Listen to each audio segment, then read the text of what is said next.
에베소서 1장 1절 말씀입니다. 우리 하나님의 말씀 신약성경 에베소서 1장 1절 말씀입니다. 찾으신 줄 알고 봉독 드리겠습니다. 에베소서 1장 1절 말씀입니다. 하나님의 뜻으로 말미암아 그리스도 예수의 사도된 바울은 에베소에 있는 성도들과 그리스도 예수 안에 있는 신실한 자들에게 편지하노니 하나님 우리 아버지와 주 예수 그리스도로부터 은혜와 평강이 너에게 있을지어다. 찬송하리로다. 하나님 곧 우리 주 예수 그리스도의 아버지께서 그리스도 안에서 하늘에 속한 모든 신령한 복을 우리에게 주시되 곧 창세전에 그리스도 안에서 우리를 택하사 우리로 사랑 안에서 그 앞에 거룩하고 흠이 없게 하시려고 그 기쁘신 뜻대로 우리를 예정하사 예수 그리스도로 말미암아 자기의 아들들이 되게 하셨으니 이는 그가 사랑하시는 자 안에서 우리에게 거저 주시는 바 그의 은혜의 영광을 찬송하게 하려는 것이라. 6절까지 우선 봉독드렸습니다. 우리는 오늘부터 우리 지난 시간 갈라디아서 말씀에 이어서 에베소서 말씀을 우리가 상고하기로 그렇게 했습니다. 오늘 에베소 본문 자체를 바로 들어가기 전에 우리 서론을 우리가 오늘 첫 시간 확인하도록 하겠습니다. 우선 에베소서가 차지하고 있는 신약에서의 위치가 어떤 위치를 차지하고 있는가, 이걸 우리가 생각하면은 에베소서가 얼마나 심대하고 깊은 진리를 우리에게 가르쳐 주는가를 우리가 이미 짐작할 수가 있습니다. 두 번째로는 에베소서를 사도 바울이 기록했는데 옥중에서 기록했습니다. 그 기록한 동기, 기록한 목적이 무엇인가, 이것을 우리가 배경적으로 아는 것은 에베소서 말씀을 보다 더 정확하고 심도 있게 이해하는 첩경이 될 것입니다. 왜 사도 바울은 에베소서라고 하는 편지를 옥중에서, 그 참혹한 옥중에서 기록해야 했던가, 동기는 무엇이고 궁극적인 목적이 무엇인가, 이걸 우리가 읽으면은 이건 2000년 전에 쓰여진 하나님의 말씀인 편지로서의 하나님의 말씀일 뿐만 아니라 오늘도 우리 이 고난 많은 세상을 살아가면서 하나님이 통치하시는 하나님의 나라인 교회 생활을 하는 것이 우리 삶의 참다운 가치요 목적일진데, 진정한 교회 생활이 무엇인가를 에베소서를 모르면, 에베소서를 깊이 있고 바르게 알지 못하면 우리가 참다운 교회 생활을 하기가 쉽지 않을 겁니다. 아마 그만큼 에베소서는 교회에 관한 심도 있는 진리를 우리에게 증거해 주고 있는 말씀입니다. 그래서 사도 바울이 도대체 어떤 동기에서 이 편지를 썼는가를 우리가 잘 살펴보면은 더욱 에베소서의 진리를 우리가 실감나게 우리가 확인할 수가 있습니다. 오늘 세 번째로는 에베소서의 신학적 중요성입니다.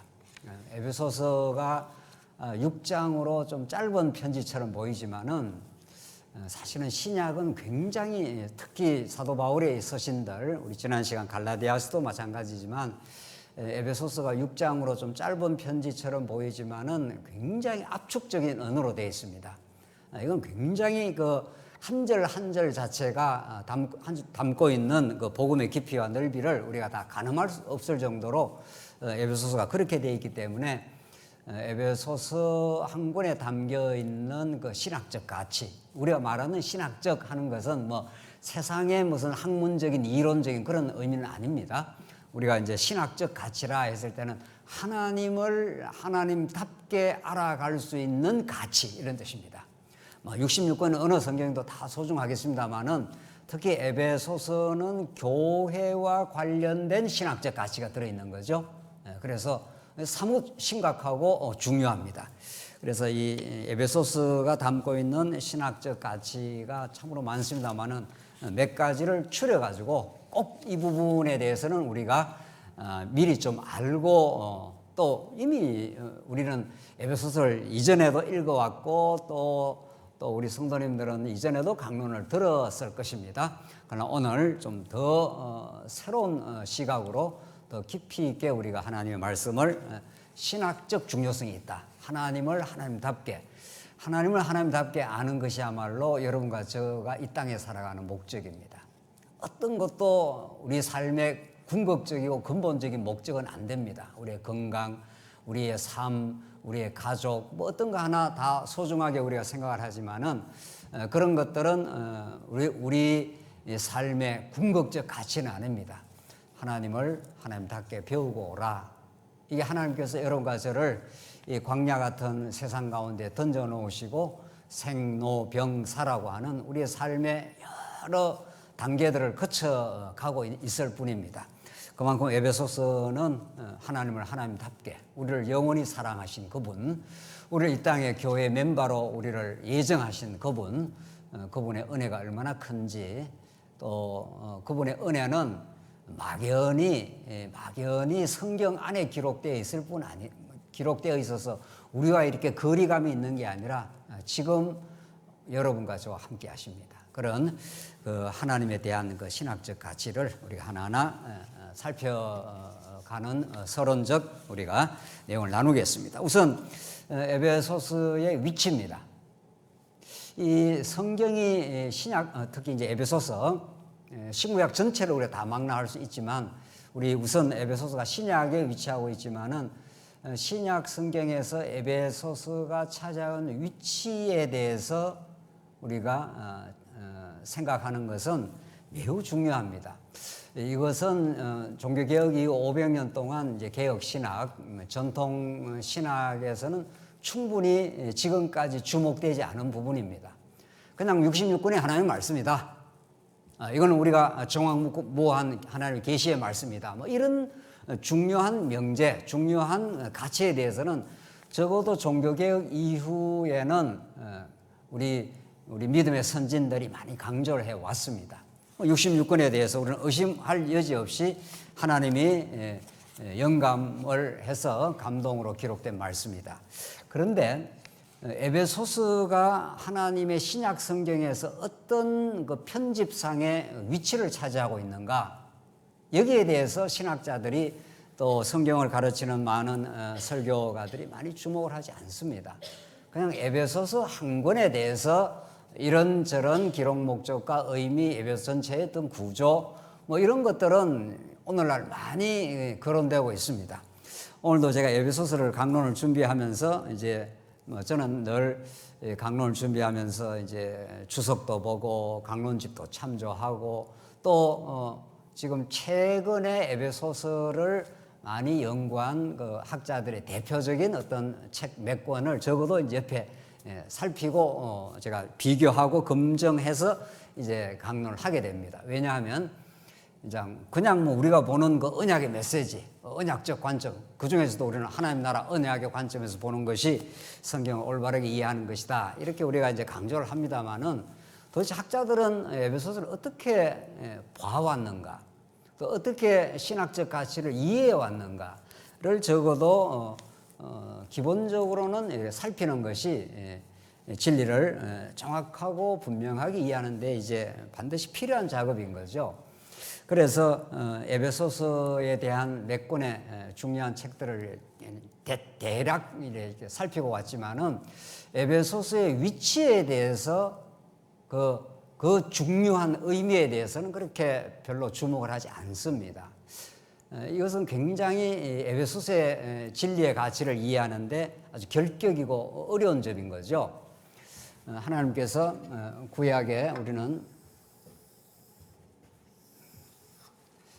구약에 이미 하나님이 메시아에 대해서 이제 언약을 하셨습니다. 메시아에 대한 하나님 나라 언약을 하신 거죠.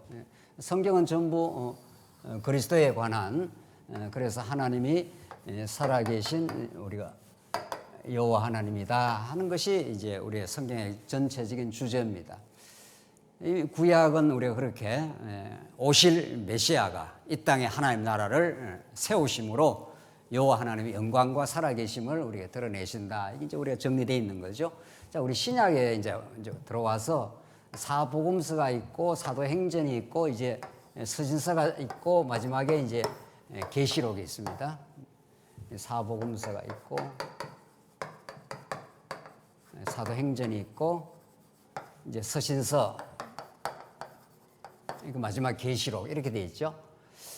이제 하나님께서 사복음서, 사도행전, 그리고 로마서부터 전개되는 등등등, 로마서, 고린도전후서, 갈라디아서, 오늘 에베소서 이렇게 돼 있죠.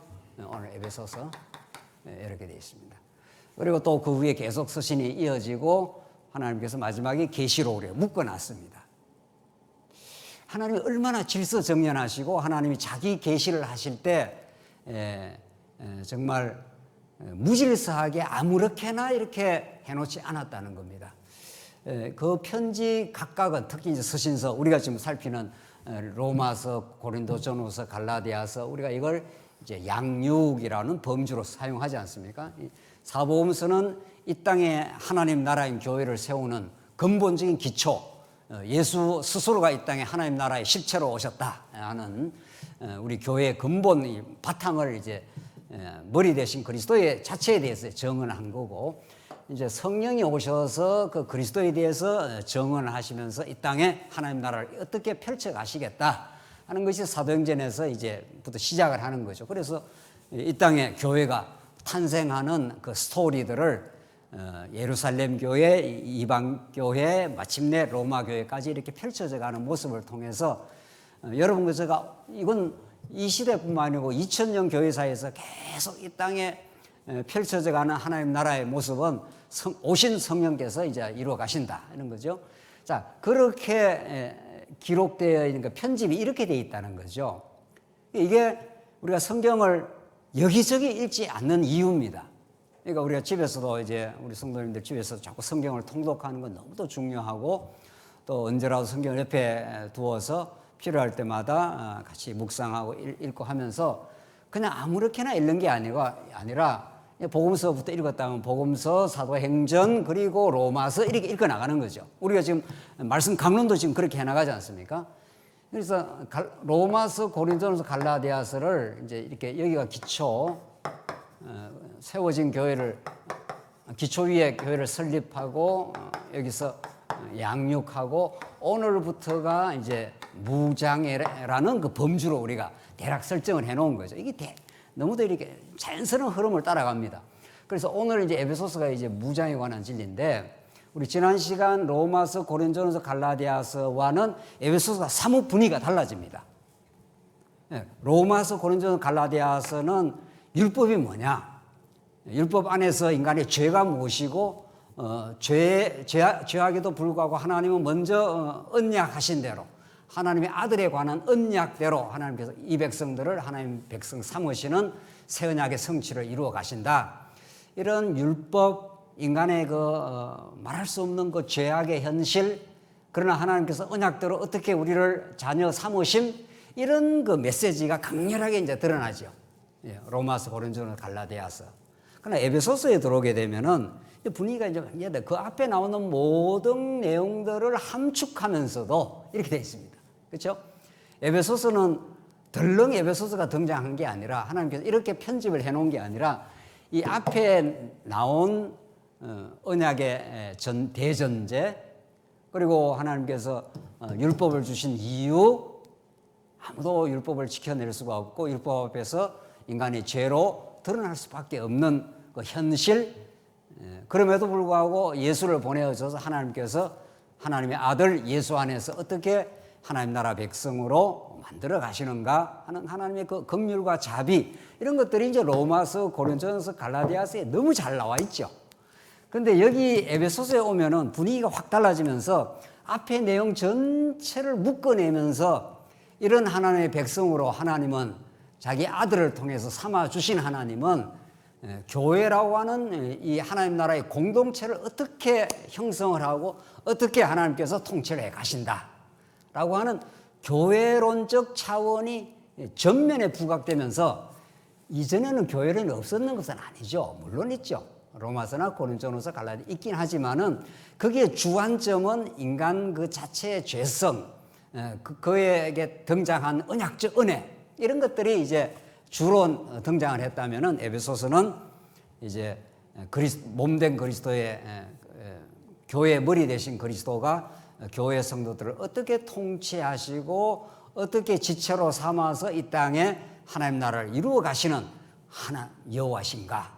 그가 진짜 어떤 우리 하나님 아버지이신가 하는 교회론의 차원이 확 전면에 부각되면서 특별히 오늘 에베소서가 그런 위치에 있는 거죠. 그렇죠? 그러니까 이런 기초 위에 성령이 오셔서 교회를 실제로 이 땅에 세우시되 그 세워진 하나님의 백성들은 얼마나 하나님의 그 언약적 은혜 속에 그들의 율법 앞에서 다 범죄한 존재로 드러날 수밖에 없지만은 하나님은 그리스도 안에서 넘치는 은혜를 베풀어 주셨다. 자녀로 그냥 삼아 주셨다. 그 자녀들을 하나님께서 이제 교회라고 하는 이 놀라운 하나님 나라로 묶어 놓으시고 하나님이 그 백성들을 이끌어 가신다. 통치해 가신다. 이게 이제 에베소서에 나와 있는 말씀이에요. 그러니까 앞에 말씀하고 잘 연결이 되면서도 차원이 확 달라지는 거죠. 네. 그래서 오늘 이 교회 무장이라고 하는 10절 에베소 6장에 가면은 전신갑주로 너희들을 다 무장하라고 나오지 않습니까? 그래서 이 무장이라고 하는 큰 범주 안에 우선 진리, 생활, 체제라고 이렇게 무장이 되어 있는데 오늘 우리가 이 교회론에 관한 이런 에베소서의 말씀을 우리가 차근차근 이제 살펴가도록 하겠습니다. 두 번째, 이 에베소서의 기록 동기입니다. 기록 목적입니다. 에베소라는 곳은 터키 땅, 지금의 터키 땅, 소아시아 반도에 있었고 아주 그 대표적인 도시입니다. 굉장히 융성했던 도시고 교통, 상업, 문화, 그 당대 종교의 중심 도시입니다.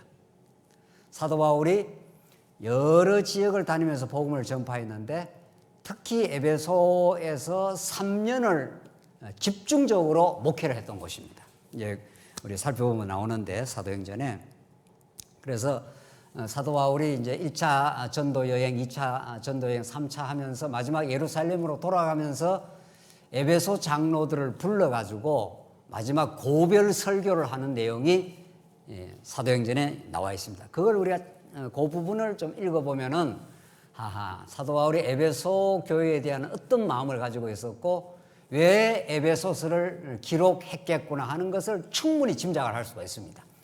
사도행전 20장을 한번 가봅시다. 이거는 직접 에베소 장로님들을 사도 바울이 불러가지고 부탁하고 권면하는 마지막 고별 설교가 나와 있습니다. 이 부분을 읽어보면은 사도 바울이 에베소서를 쓰게 된 그 배경, 기록 동기를 우리가 짐작할 수가 있습니다. 사도행전 20장 우리 보십시다. 20장 28절부터 오늘 읽겠는데 28절부터 읽기 전에 우선 17절에 우선은 잠깐 한번 가보겠습니다. 20장 17절에 보면은 그 배경이 나옵니다. 사도행전 20장 17절입니다. 바울이 밀레도에서 사람을 에베소로 보내어 교회 장로들을 청하니 이렇게 되어 있죠.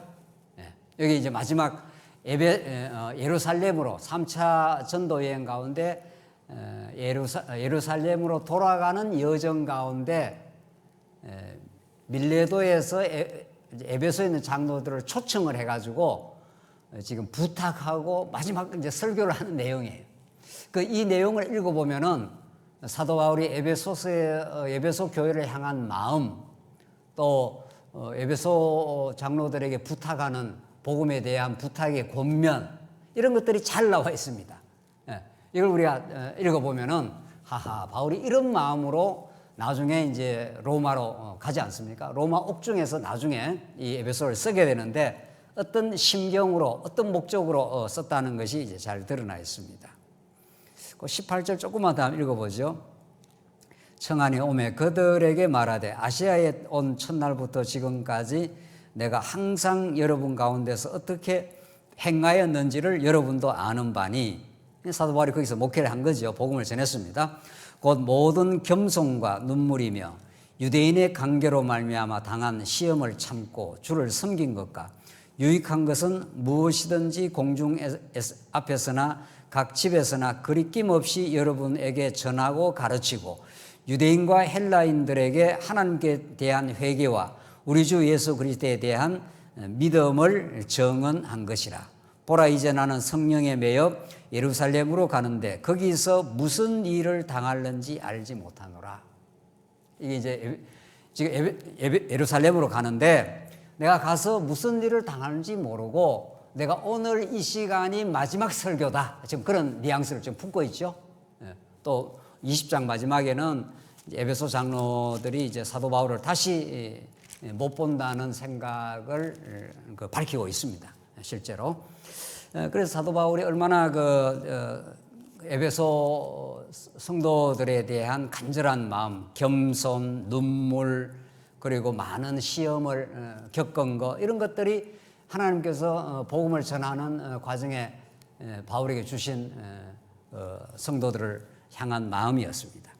자, 오늘 조금 지나가서 28절로 가겠습니다. 28절. 여러분은 자기를 위하여 또는 온 양떼를 위하여 삼가라. 이게 지금 장로님들한테 하는 이야기죠. 성령이 그들 가운데 여러분을 감독자로 삼고 하나님이 자기 피로 사신 교회를 보살피게 하였느니라. 이 바울의 마음입니다. 교회를 향한 마음이. 그러니까 바울은 에베소 교회에 계속 머물면서 목회를 할 수 있는 상황이 아닙니다. 그렇죠? 바울은 그 시대에 3년 있었다고 굉장히 오래 있었던 겁니다. 특별히 에베소 교회에. 그래서 또 뭐 빌립보, 데살로니가 이런 계속 돌아다니면서 바울이 이제 복음을 전가할 수밖에 없었고, 그 시대에 바울은 이제 장로들을 불러가지고 마지막 지금 권면을 하는 자리죠. 그러면서 하나님이 자기 피로 사신 교회를 보살피게 했지 않느냐. 여러분들이 잘 교회를, 영혼들을 살피는 감독자로 그렇게 정말 삼가면서 그렇게 교회를 잘 돌보기를 바란다. 지금 그런 마음이죠. 그런 심정이 물씬 지금 묻어나죠. 29절 봅시다. 내가 떠난 후에 사나운 이리가 여러분에게 들어와서 그 양떼를 아끼지 아니하며, 이렇게 되어 있습니다. 이게 보통 문제가 아니죠. 바울이 3년 동안 복음을 전했을 때는 또 바울이 복음을 강력하게 원칙적으로 전했기 때문에, 또 그리고 이제 장로들과 함께 교회를 목회를 했었는데, 그렇게 했다가 떠난 후에는 반드시 어려움이 발생을 하게 돼 있다, 이런 거죠. 30절. 또한 여러분 중에서도 제자들을 끌어 자기를 따르게 하려고 어지러진 말을 하는 사람들이 일어날 줄을 내가 아노라. 참, 이게 정말 목회라는 것이 성도들이 그리스도를 바라보게, 그리스도를 향하게, 그리스도 안에서 셈을 얻고 소망을 가지도록 자꾸 그리스도에게 중매시켜주는 거죠. 복음 전하는 사람은 중매쟁이니까 자기를 자꾸 따르게 한다는 것은 이미 이제 빗나간 지도자가 되는 거죠. 오늘 본문에 그렇게 되어 있지 않습니까? 자기를 따르게 하는 사람들이 생길 것이다. 31절. 그러므로 여러분이 일깨어 내가 3년이나 밤낮 쉬지 않고 눈물로 각 사람을 훈계하던 것을 기억하라. 지금 내가 여러분을 주와 및 그 은혜의 말씀에 부탁하노니. 참, 이게 정말 중요한 메시지 아닙니까? 사도 바울이 이제 나는 떠날 수밖에 없고, 떠나게 되면 교회에 어려움이 생긴다. 그때 여러분을 주님과 및 그 은혜의 말씀에 부탁하노니, 그 말씀이 여러분을 능히 든든히 세우사 거룩하게 하심을 입은 모든 자 가운데서 기업이 있게 하시리라, 이렇게 말하죠. 이게 이제 사도 바울이 에베소 교회를 향한 심경이었고, 이런 심경으로 에베소서를 쓰고 있는 중이죠. 이제 그러고 장로들과 고별 인사를 나누고 바울은 다시는 이제 에베소 성도를 못 봅니다. 그리고 예루살렘에 갔고, 예루살렘에서 묶여가지고 로마로 이제 떠나가게 됩니다. 그래서 로마의 옥중에서 다시 에베소 교회 성도를 향해서 편지를 쓰는 거죠.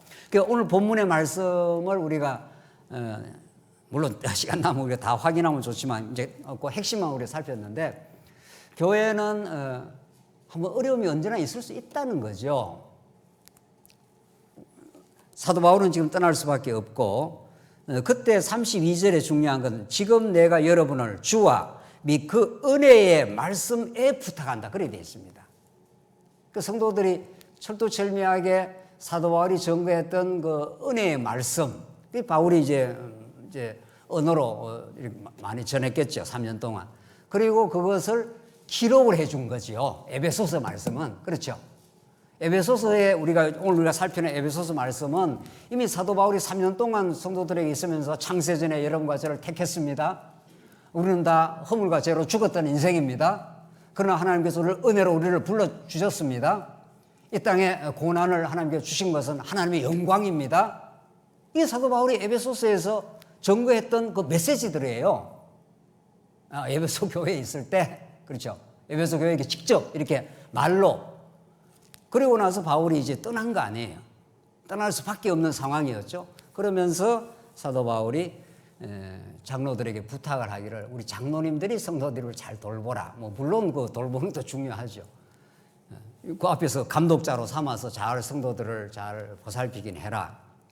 그러나 중요한 것은 그 은혜의 말씀에 부탁을 한다. 이렇게 되어 있습니다. 그렇죠?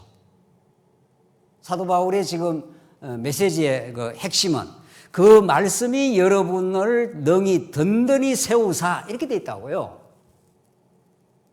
그러니까 목사든 장로든 우리 권사든 어느 교회 어떤 지체들이라도 자꾸 성도들을 인간 중심으로 이렇게 끌려고 하는 게 아닌 거죠. 그건 어떤 교회 직분자도 마찬가지예요. 자기를 지배하고 있는 말씀, 하나님의 그 말씀을 통한 살아계신 그 통치와 그 은혜, 능력, 거기에다가 자꾸 성도들을 붙여나가는 거죠. 말씀을 의지하십시오.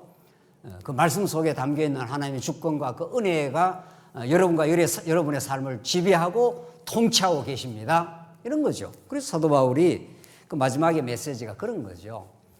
그렇게 에베소 교회에게 전했던 말씀을 사도 바울이 로마 옥중에서 에베소서는 굉장히 차분한 어조로 되어 있습니다. 갈라디아서하고 굉장히 그 필체가 다릅니다. 갈라디아서는 굉장히 격정적입니다. 지금 율법주의자들이 막 들어와서 교회를 흔들어 놓고 있기 때문에 내가 전한 이 복음 외에 다른 복음을 전하면 저주를 받을 것이다. 이렇게 굉장히 그 어조가 강했지 않습니까? 그러나 에베소서는 굉장히 차분합니다. 그리고 옥중에서 사도 바울이 영원 전으로까지 거슬러 올라갑니다. 굉장히 사색을 많이 했다는 증거죠. 물론 이제 성령께서 하신 일인데 하나님께서 예수 그리스도 안에서 예정하사 하는 창세전 하나님께 예정. 그러니까 오늘 우리가 21세기 여기에 살고 우리가 교회 생활을 여기서 하지만은 실제는 하나님께서 창세전에 하나님의 거룩한 계획이 있었다. 그 예정이 있었다. 창세전 언약이 있었다. 이렇게 이제 거슬러 올라가지 않습니까? 자, 그래서 오늘 이 본문의 말씀 속에 바울이 에베소 교회 성도들을 향한 에베소 교회를 향한 하나님 중심적, 그리스도 중심적인 그 메시지, 또 성도들이 무엇을 바라보며 살아야 할지를 가르쳐 주면서 그 말씀이 여러분을 능히 든든히 세우사 거룩하게 하심을 입은 모든 자 가운데서 기업이 있게 하시리라. 이렇게 했단 말이죠. 그래서 교회 지도자라는 것은 언제라도 있다가 언젠가는 또 사라지게 되죠. 누구라도 이 땅에 영혼이 있는 교회 지도자는 없는 거 아니겠어요? 그러나 지도자가 왔다 가고 또 새로운 지도자가 등장할지라도 언제나 교회가 교회로 든든히 서게 되려면은 은혜의 말씀에 부탁하노니 이렇게 되어 있습니다. 그게 우리 모든 우리 성도들이 나아갈 전진 방향인 거죠. 거기에서 교회가 흔들림이 없는 거죠. 교회가 과정에서 좀 어려움이 생긴다 하더라도 은혜의 말씀을 부착하고 그 말씀을 의지하고 말씀을 사모하고 또 지도자도 말씀을 증거해 주어 성도들이 말씀 중심으로 자꾸 붙어가도록 그렇게 해줄 때 교회가 든든히 세워지는 거죠. 오늘 바울의 이런 그 에베소 장로들을 향한 그 심경 속에 에베소서를 기록한 동기가 들어있는 거죠. 그렇죠? 이거 에베소서는 왜 에베소서에 이렇게 포괄적이고 창세 전으로 거슬러 올라가는 그런 하나님 나라에 관한 교회에 대한 진리가 에베소서에 담겨 있을까? 이걸 우리가 읽어낼 수가 있는 거죠. 자, 그래서 이제 에베소서의 이제 신학적 가치로 한번 들어가 봅시다. 에베소서는 어떤 정말 심오한 신학적 가치가 있는 것인가? 첫째, 우선 에베소서는 교회 주인이 누구야? 이거예요. 교회는 누가 세운 것이지? 그리고 교회가 이 땅에 하나님 나라로서 존재하는 그 존재 목적이 도대체 무엇인가? 이게 사도 바울이 옥중에서 3년 동안 울고 웃으면서 교회 성도들과 함께 하나님을 배우고 교회를 세워갔던 사도 바울이 하나님의 옥중에 들어가게 해서 교회에 대한 총체적 진리를 이렇게 하나님께서 깨닫게 하시고 그걸 기록하게 하시는 거죠. 그래서 여러분과 저는 이제 하나님 나라 백성이 되었고 이 땅에 사는 동안 교회 생활을 하다 죽을 겁니다. 그렇죠? 우리가 이 말씀을 듣는 성도가 나는 교회 생활을 하다 말겠습니다. 이런 사람은 없잖아요. 정말 성도가 이 땅에 가장 복되고 복된 하나님의 은혜의 실제, 은혜의 손길이라고 하는 것이 여러분과 제가 말씀을 듣고 말씀 안에서 사랑하는 지체들을 만나고 그 지체들과 서로 삶의 이유와 목적을 공감을 하고 이래서 내가 이 땅에 사는 것이다. 이래서 우리 지체가 우리 주변에 필요하고 서로 위로하고 서로 격려하는 하나님 나라 백성으로 우리가 산다. 우리가 살아있는 이유도 죽는 이유도 교회의 머리가 되신 그리스도의 영광을 위해서다. 그분을 더 깊이 알아가는 것이다. 이런 우리 삶의 핵심이 있는 거죠. 이거는 예수 믿는 사람이라면은 너나 할 것 없이 어떤 처지, 어떤 상황, 어떤 문제 속에 있다 하더라도 그 궁극적 목적을 안 바뀐 거죠. 우리를 그리스도의 지체로 삼으셨다는 이 교회에 대한 의미 말이죠. 이게 이제 에베소서에 잘 나와 있는 거죠. 그래서 첫 번째 이 신학적 중요성은 교회론을 통한 하나님 계시입니다. 하나님은 자기를 계시할 때 여러 창조를 통해서도 계시하고 우주 만물의 지금 운행을 통해서도 하나님의 영광의 계시는 드러나지요. 그러나 이제 우리 에베소서에서 우리 확인하겠습니다만은 이렇게 하나님이 온 우주를 다 통치하십니다. 이 동그라미는 온 우주가 다 포함돼요. 어떤 티끌 하나도 여기에 빠져나가지 않습니다. 그런데 하나님께서 예수 그리스도를 이 땅에 보내시고 그 그리스도의 몸된 교회를 이 땅에 세우신 거죠. 그리고 하나님이 이미 만물을 창조해 놓으신 거죠. 교회를 만물 위에 교회를 두시고 교회의 머리로 그리스도를 두시고 그리스도를 하나님 보내시고 이런 거죠. 그러니까 여러분과 제가 이 교회의 지체가 되어 있는 거죠.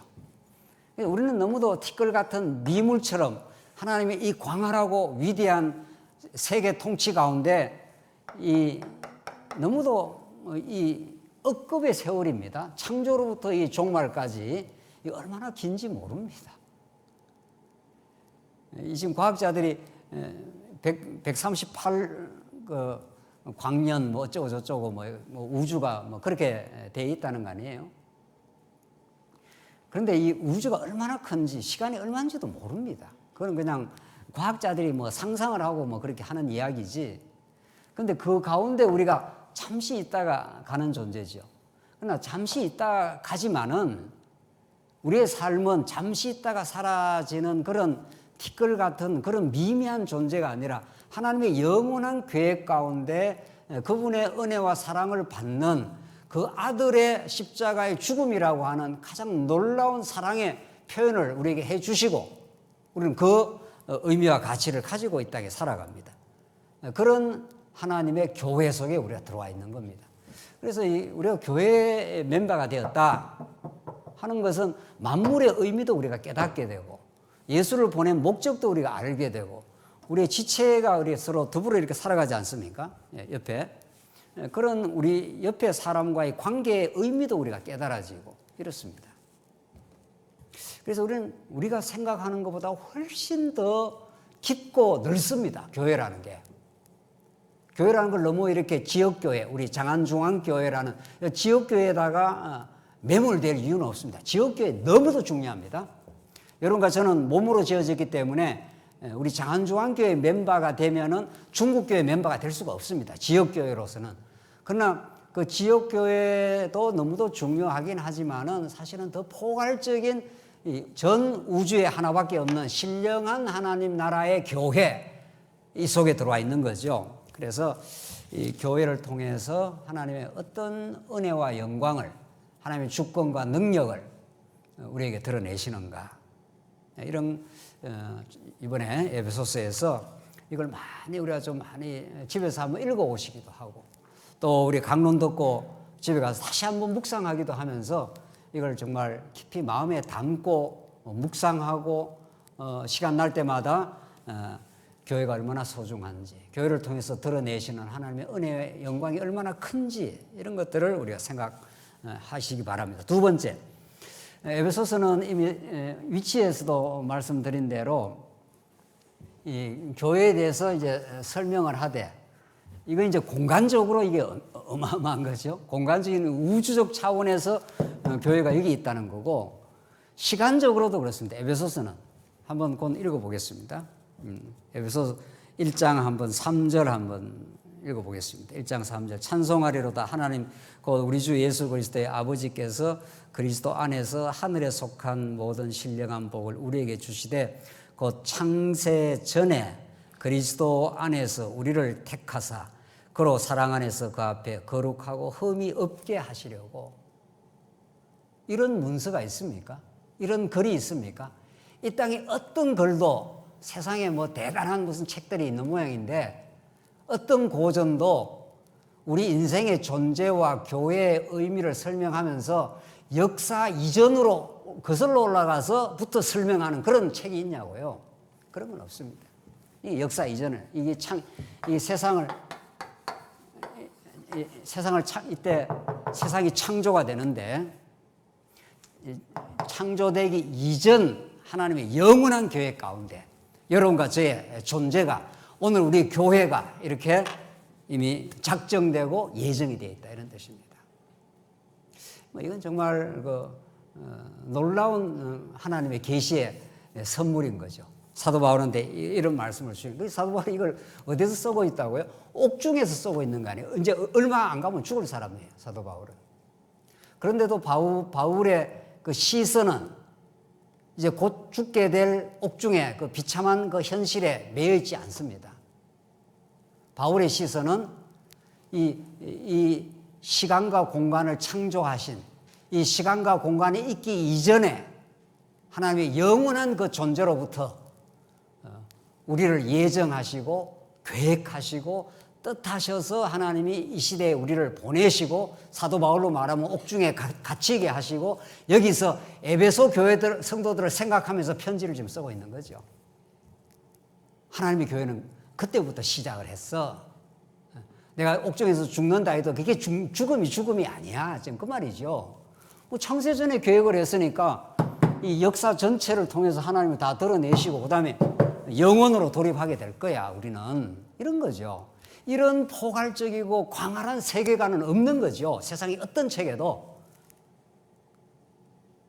그래서 이 창세전 예정, 다른 말로 말하면 창세전 언약이라는 게 이제 에베소서에 드디어 나오는 겁니다. 그리고 또 중요한 거는 그냥 창세전 언약이 아니고 창세전 하나님 나라에 관한 언약이에요. 그래서 지금 500년 동안 개혁 신학자들이 창세전 이 언약을 이야기하면서 이걸 창세전에 우리를 구속하기로 언약하겠다. 이건 조금 신학적인 겁니다만은 이 정도로만 정리하고 지나가십시오. 창세전에 하나님께서 우리를 예수 안에서 우리를 구속하려고 언약했다. 물론 구속은 당연히 그리스도 안에서 우리를 구속하죠. 그러나 이것을 사실은 포함합니다. 에베소서는 하나님 나라에 관해서 하나님께서 언약하고 예정을 했습니다. 구속은 요 하나님 나라의 한 포함이 되어 있는 겁니다.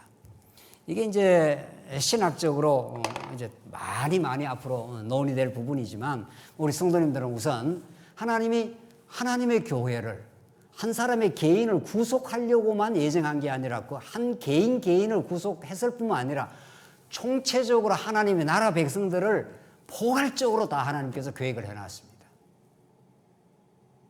그래서 하나님 나라는 교회를 통해서 하나님의 영광을 드러내겠다. 왜 그걸 우리가 확인할 수가 있는가 하면은 하나님의 영원한 뜻이 아담에게서 하나님께서 먼저 보여주지 않습니까? 아담에게서 하나님께서 복주시며 가라사대 하면서 생육하고 번성하라. 어떻게 해요? 땅을 정복하라. 만물을 통치하라 해서 하나님 나라에 관한 언약을 하시는 거죠. 아담에게 하신 이 하나님 나라의 언약은 만세전에 예수 그리스도 안에서 하나님이 하시는 거죠. 하나님께서 창세전에부터 하나님 나라 교회를 작정하고 예정하고 언약하셨다는 거죠.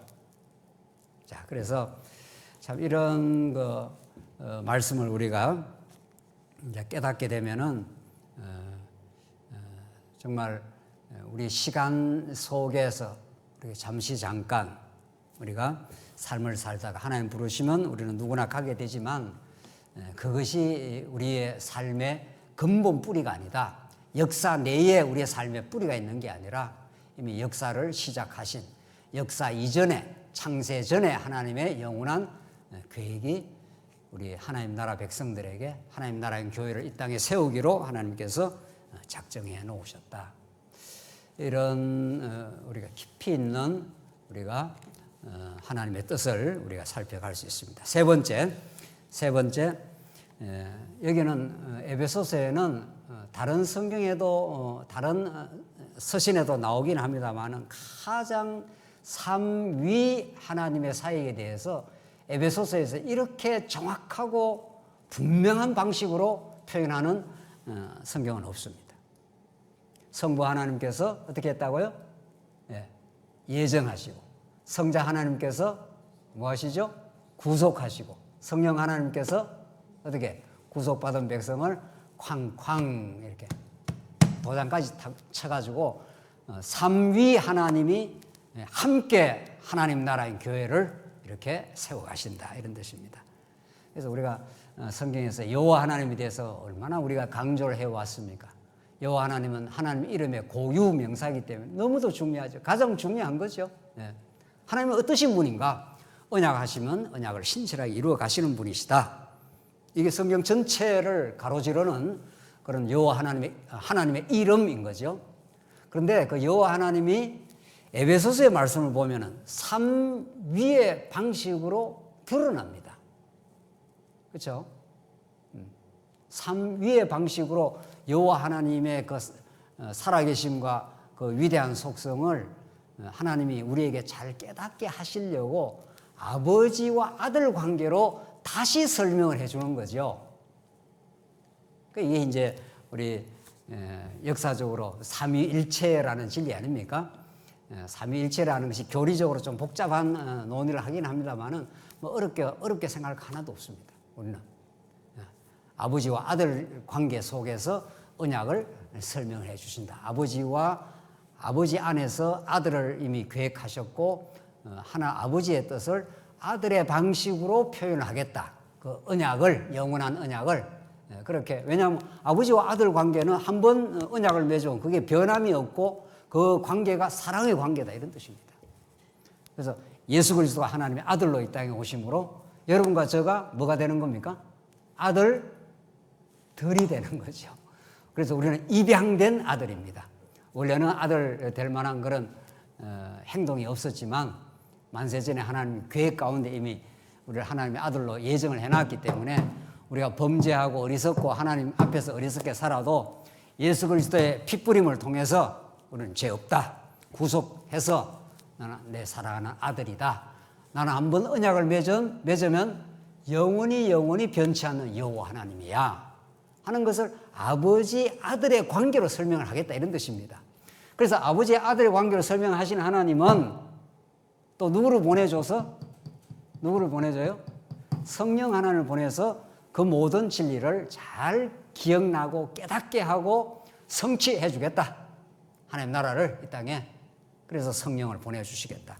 그러니까 여호와 하나님과 어떻게 해요? 삼위 하나님은 모순을 일으키지 않습니다. 그렇죠? 여호와 하나님은 하나님의 고유 명사로서 언약에 신실하신 하나님이라는 것을 여호와라는 이름을 통해서 드러냈고, 그 여호와의 이름의 그 정당한 설명을 삼위의 방식으로 하겠다, 이런 뜻입니다.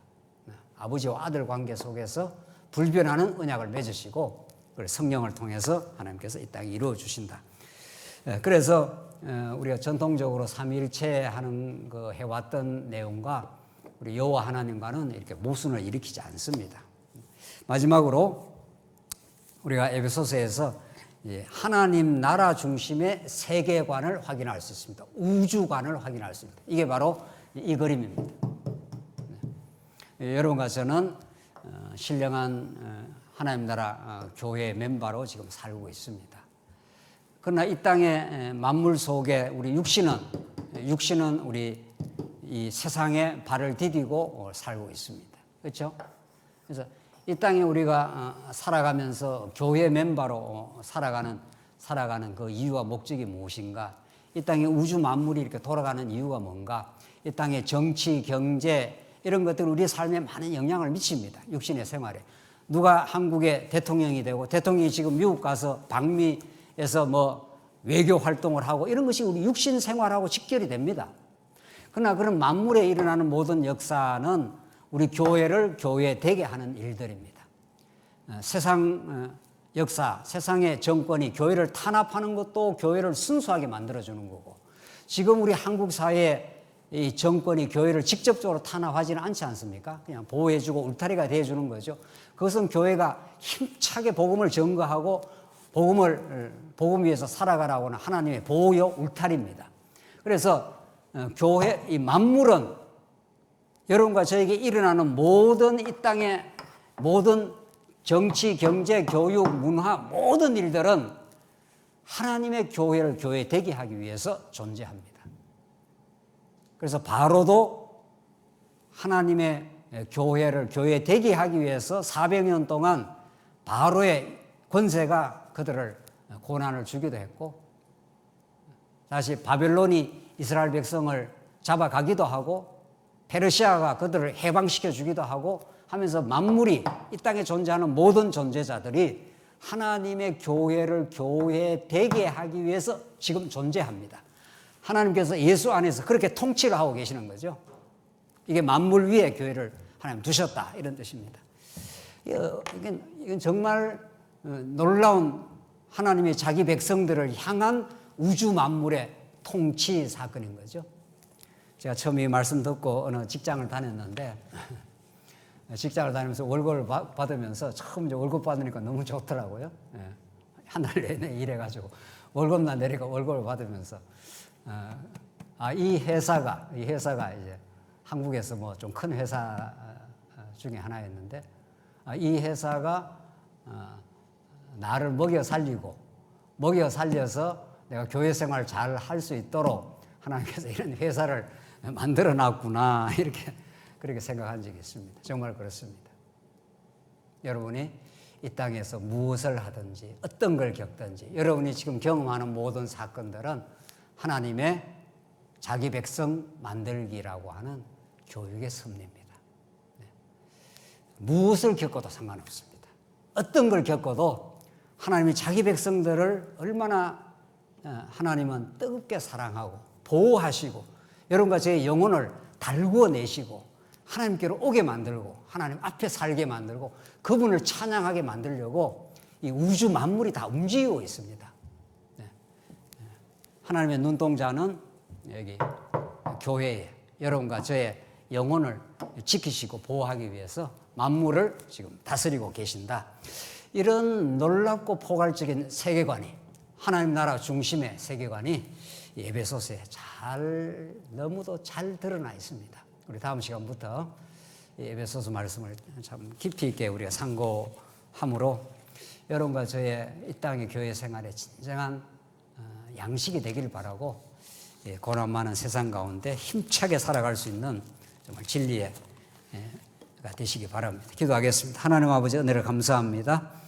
오늘 에베소서를 상고하기 위해서 서론적으로 살폈습니다. 에베소를 통해서 드러나는 그 교회를 통치하시는 하나님의 그 크고 깊으신 사랑, 오늘 우리를 이 땅에 두신 하나님의 그 목적과 이유를 잘 깨달아갈 수 있도록 주께서 우리 모두를 붙들어 주시옵소서. 예수님 이름으로 기도하옵나이다. 아멘.